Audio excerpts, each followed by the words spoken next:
Refrigerator மிக முக்கியமான பயனாக நினைக்கக்கூடியது என்னன்னா, இல்லத்தரசிகள் என்ன நினைக்கிறாங்கன்னா, நான் டெய்லி அரிசி மாவு அரைக்க முடியாது. அத நான் வந்து அரைச்சு வச்சுட்டு 1 வாரம் பயன்படுத்துறேங்கிறது காரணத்துக்காகவே ரெஃப்ரிஜரேட்டர்ல ஸ்டோர் பண்ணி வைக்கிறது உண்டு. கட்டாயமா வச்சுக்கலாம். ஆனா அதுக்கு நம்ம வந்து என்ன பண்ணணும் அப்படின்னா, மாவு அரைத்து சரியாக அதை கலந்து சின்ன சின்ன டப்பால ஊற்றி வச்சுக்கணும். இப்போ அந்த ஒரு டப்பா நம்ம எடுக்கிறோம் அப்படின்னாச்சுன்னா, ஒரு வீட்டில் 4 பேர் இருக்கிறாங்கன்னு வச்சுக்கோங்க. ஒரு 8 தோசை தேவைப்படுது அப்படின்னா, 8 தோசைக்கு தேவையான ஒரு மாவு அளவுக்கு ஒரு டப்பால ஊற்றி வச்சிடணும். அல்லது ஒரு 16 இட்லி அவிக்கிற அளவுக்கு மாவை ஊற்றி சின்ன சின்ன டப்பாக்கள்ல நம்ம ஊற்றி வச்சிடணும். ஒரு டப்பாவை நம்ம வெளியில் எடுக்கிறோம் அப்படின்னாச்சுன்னா, அதில் இட்லி ஊற்றி அல்லது தோசை ஊற்றி, இல்லை ஒருத்தர் வெளியிலேருந்து சாப்பிட்டு வந்துட்டார் மீதி இருக்குது அப்படின்னாச்சுன்னா, அந்த தோசையை சுட்டு காக்காய்க்காவது போடுங்க, அல்லது அந்த மாவை வந்து திரும்ப உள்ள வைக்காதீங்க. ஓகே.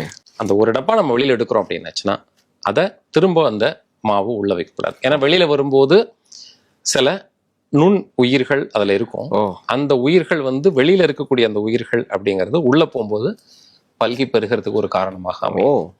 அதனால நம்ம வந்து வாய்ப்பு கொடுக்கக்கூடாது எதுவுமே.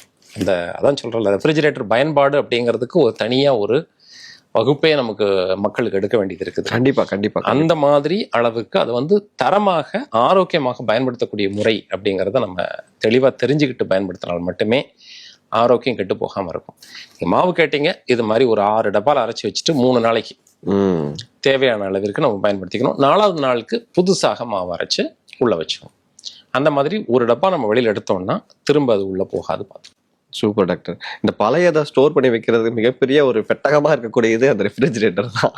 அதான் அது நிறைய பேர் வீட்டில் வந்து ஒழுங்கா பயன்படுத்துறதுங்கிறதா ரொம்ப முக்கியமான விஷயம். அதுல வந்து எல்லா பொருளுமே நன்மைக்காக படைக்கப்பட்டவை தான், அல்லது உருவாக்கப்பட்டவை தான், அல்லது கண்டுபிடிக்கப்பட்டவை தான். ஆனா அதை வந்து தவறாக பயன்படுத்துறது அப்படிங்கிறது வந்து